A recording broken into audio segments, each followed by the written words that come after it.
はい、こんにちは。じゃあ、濱家です。今回もですね、何気ない漁業動画ということでやっていきたいと思います。今日はちょっと趣向を変えて久しぶりにね、父と一緒に行きたいと思います。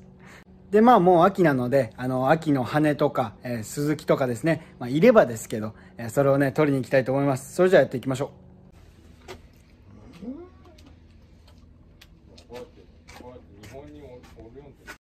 はい、それではね、久しぶりに父と一緒に沖に向かっていきましょう。これが父の船ですね。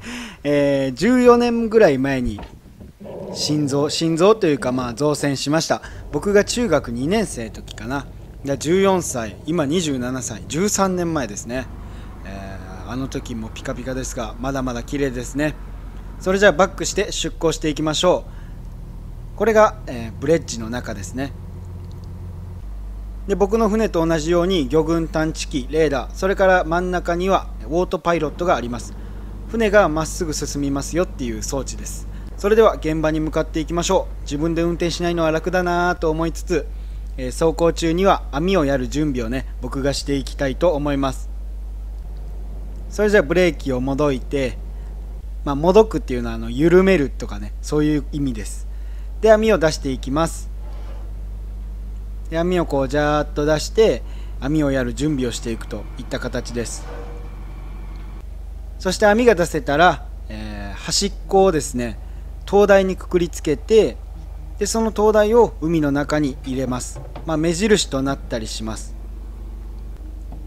それじゃあ、時間が来たので網をやっていきましょう。灯台を入れて網を入れて、で船を前にやって網を入れていきますめっちゃ重複したけど、そんな感じです。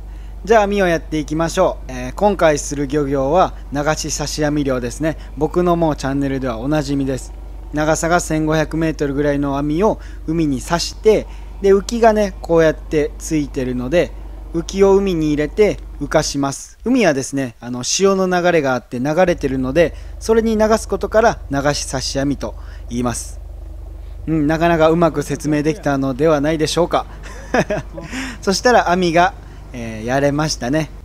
で、網がやれたら、端っこのまた灯台を入れて、でこれで網がやり終わったんで、この後ねしばらく待ってから暗くなってから来りたいと思います。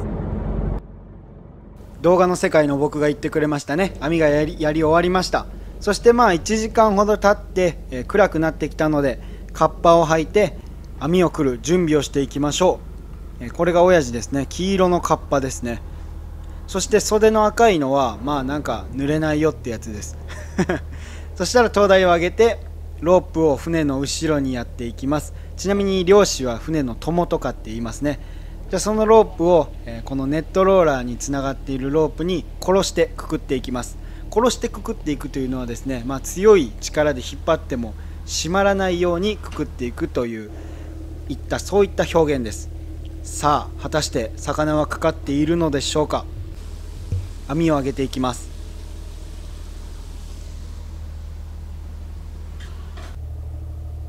そしてというか父の船の名前は豊漁丸って言いますね。魚がたくさん取れますように。さあ1匹目何かやってきました。何でしょうか。こちらはそうですね、ハマチです。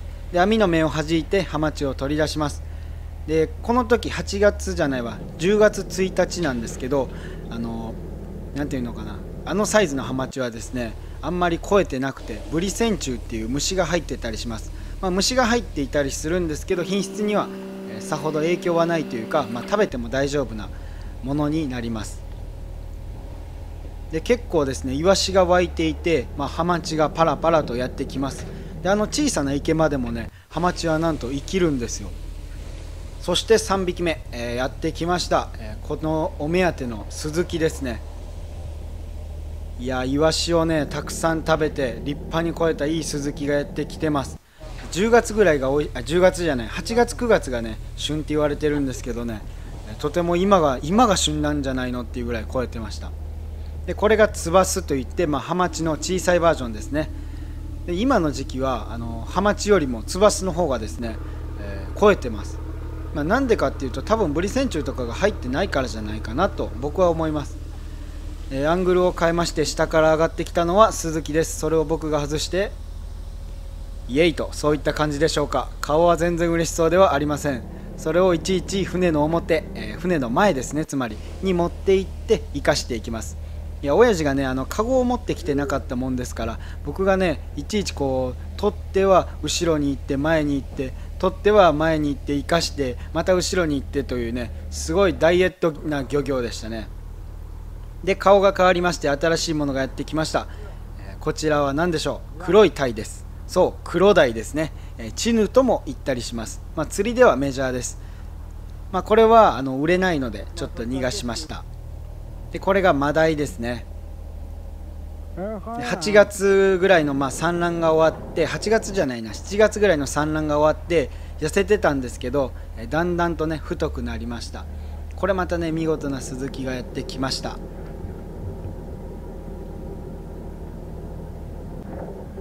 でスズキを生かしているとなんていうのかな、たまに池間の中でね酸欠とかになって弱くなってしまう魚がいるんですよ。でこの弱くなってしまった魚は出して締めて氷水で入れていきます。で次また何か来ました。これはねワタリガニですね。ただこれ爪なしなんで、売れないので僕か親父のおかずになりましたで今日一番の鯛がやってきました。手と比べても分かる通りね2キロぐらいのあるいい鯛です。そしてこれがオスとメスのワタリガニです。交尾のためにですね、だいたい9月から10月ぐらいになるとこうやってねつがいでやってきます。そしてメスの方を逃がしてオスだけ取ります。理由はですね、メスがもう小さすぎて放流という形ですね。親父は EC ロック、結束バンドで爪を留めているので、結束バンドで爪を留めて生かしていきます。おやどうしたんでしょうか。何か救いましたね。マダイを救いました。これはですね空気抜きをしている状態です。タイのお腹はやっぱ水のね深いところから上がってくるので、圧の関係で空気が溜まるというか膨れちゃうんですよね。それを抜いてあげないとお腹を上に浮いた状態になりますので生存率が下がる。ですので抜いて泳がすという形でございます。これがヒラです。ヒラっていうのは平たいからヒラなんですよねでこれがサゴシ。サゴシっていうのはサーラの子供です。そしてこれが石持ち、グチとかって言います。グーグー鳴くやつ。でこれがタイと黒鯛、赤黒、いいじゃん。赤黒ですね。でスズキがパラパラとね来てました。やっぱスズキはね相場もいいのですごい重宝します。重宝重宝ちょっとわからないですけどこんな感じで、僕普段はこうやって後ろでね僕と親父で食ってます。スズキもねしばらくするとだいぶ溜まってきました。この時期のスズキは本当まだまだ美味しいというか、この小豆島でイワシが湧いた時に取れるスズキはね本当によく超えてます。で動画の最後の方でお腹を裂くシーンがあってめちゃくちゃ内臓脂肪も乗ってるんで、ぜひ皆さんこのまま最後までね見てください。そして終わりましたんで灯台を上げていきましょういやーうまくなってきましたね。動画の途中で最後まで見てくださいとね言えるようにまで成長しました。そしたら、終わったので、片付けをしていきましょう。さあどれだけ取れたかも最初に見ていきましょう。死んでしまったやつがハマチとスズキでこれだけいました。結構な数ですよね。そしたら船の表に移動して、まだ生きている状態のお魚さんたちを覗いてみましょう。はい、これだけのねスズキとあとハマチ、タイとかがね取れました。去年とかね本当にいなかったんで、今年はねなかなか期待できそうだなということで秋漁も楽しそうです。じゃあ船を片付けて港に寄港しましょう。で港に帰ってきたらこの魚たちを急いでね生かす必要があります。さっきまで水をこうホースで変えてたんですけど、もうそれができないので、網水から取って違うわ玉で池間から取って網水に入れていきます。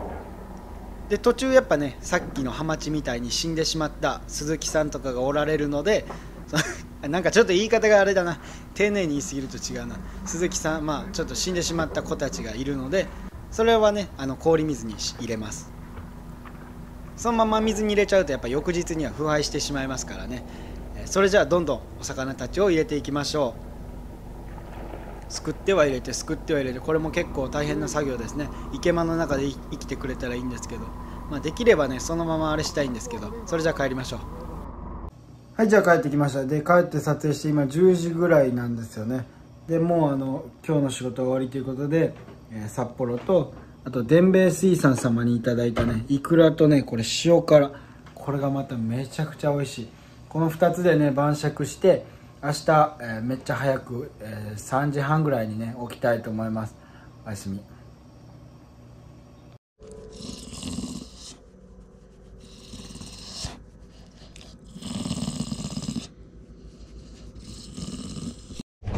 はい、魚たちはもう市場に出荷して翌日となりました。翌日市場に出荷せずね、1匹だけ一番超えていたものを選別して置いておきました。これでね朝ごはんを食べようと、思うわけなんですが、ちょっとねびっくりなことが起こってしまいます。それではまずこのスズキを脳天締めします。脳を鋭利なもので一発刺してくるくると、そしてエラの後ろ背骨の下を切って、血抜き血管を切って、そして尻尾の方も切っていく。尻尾がうまく切れました。そしたら一度ですね流水血抜きをしていきます。流水で血を軽く抜いて、その後にホースをですね口の中に突っ込んでいきます。口の中で突っ込んでエラから今水が出てると思うんですけど、そのエラも閉じて、で圧をかけていきます。圧をかけると、そのままね血が抜けるというホース血抜きですね。津本さんがしている究極の血抜きのホースだけバージョンのぶっといホースみたいな感じです。だから圧のかけすぎだけには注意して血を抜いていきます。そして血が抜けたら尻尾の方をパラパラと洗いまして、でエラを見てみると綺麗に血が抜けてる、感じが分かります。ピンクになってます。本当は真っ赤ですね。じゃあエラ膜を切ってエラを外していきましょう。でエラが外せたらお腹を割っていきます。でお腹をね割ってみると白いものがまず飛び出してきて、何と思ったらね全部内臓脂肪だったんですよ。これはね僕もね興奮しましたね本当に。で内臓脂肪をねかき出して、でもうついついお腹の上に乗せちゃいました。でもともと朝ごはんで食べる予定がね、もうこれはメインチャンネルでせんといかんでしょうということで、今ね私の冷蔵庫で眠っておりますので、いつかメインチャンネルで上がることをお待ちください。で立てかけて持って帰りたいと思います。水抜きですね。ありがと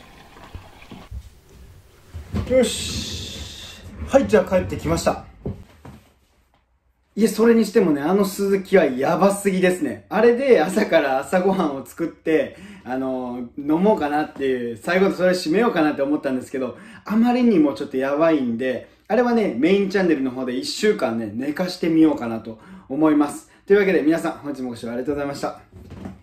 疲れた。よし。じゃあ今からちょっとメインチャンネルを撮っていきます。